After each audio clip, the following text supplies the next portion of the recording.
I'm going to open today one of my favorite, all-time favorite sets, 1987 Donruss, the Rookies. This particular box had lost its ability to stick anymore on the glue, so I figured we'd go ahead and open these. As I've mentioned before about the rookie sets, especially if you know how the cards are correlated behind each other, because they all are the same. And every one of these, Bo Jackson is going to be on the rear, and every single one of these sets you see Mark McGwire is going to be on the front. The centering on the first card, it does obviously show you what the McGwire card is going to look like, but it doesn't really stay true for the rest of the pack. The cellophane on these will clamp down from the factory and destroy the corners on about the first 2 or 3 cards. This one is a little looser, so I'm hoping maybe that it's not as destructive as some of the other ones that I've opened in the past. You want to be careful with these. I'm going to take my time, because the card that I am after, the card that means the most to me in this set, is on the back, is the Bo Jackson card.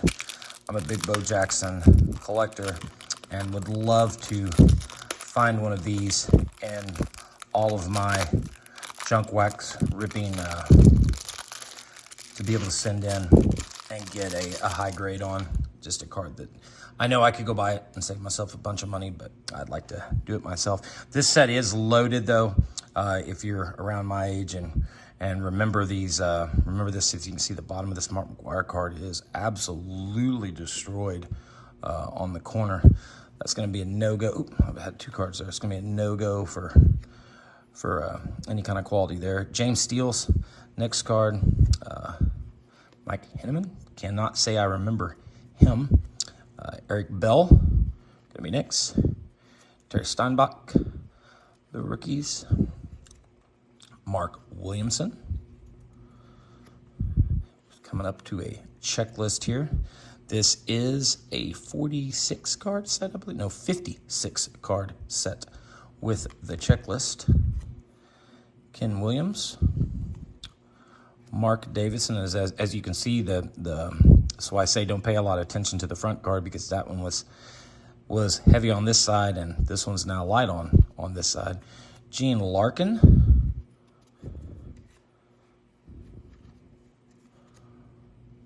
Let's see who else we can come up with here. Stan Jefferson, Billy Ripken.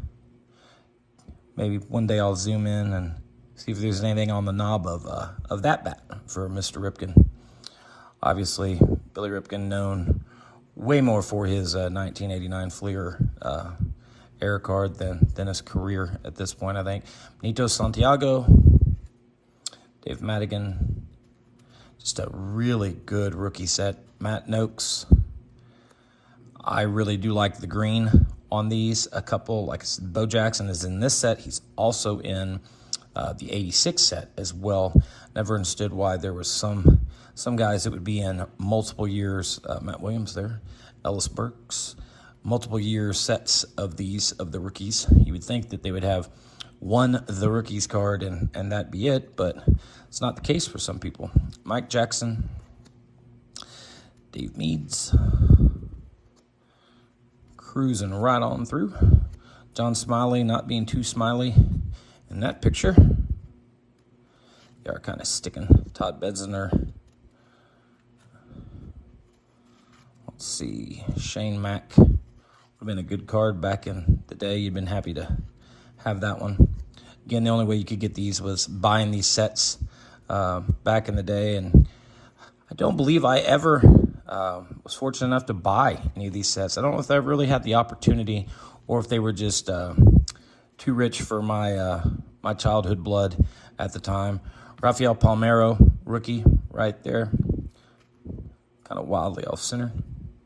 EJ Suroff as well. Ken Gerhardt. Some of these are really starting to stick.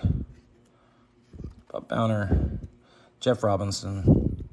Greg Maddux is also in this set. There's the Greg Maddux card. And we'll move it along. Mickey Brantley. I think that's everyone. Kevin Seitzer. Kevin McGriff. I'm kidding, McGriff. Fred McGriff. Chuck Krim. Mike Greenwell. As we get closer and closer to the Bo Jackson, we get to check that one out and see if it's going to be a card a little off, heavy on the right or heavy on the left, light on the right. Decent up and down corners on this one. Maybe the cellophane got a little bit. And so when you're looking at these on eBay or wherever, and you're looking at the pricing of some of these PSA 10s, you have to understand where this card comes, wherever particular card you're looking for, where they come in these sets.